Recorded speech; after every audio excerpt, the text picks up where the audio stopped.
بسم اللہ الرحمن الرحیم۔ یوم عرفہ کے روزے کی فضیلت کے بارے میں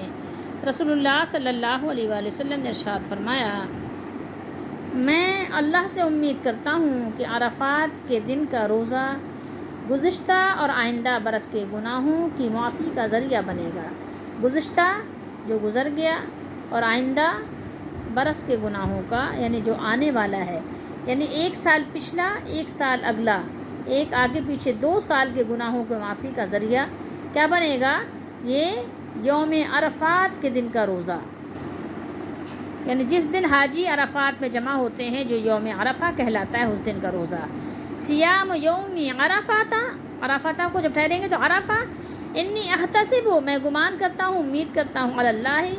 ان یکفر السنۃ التی قبلہ والسنۃ التی بعدہ، اللہ تعالیٰ ہم سب کو توفیق دے کہ ہم 9 ذی الحجہ کا روزہ رکھا کریں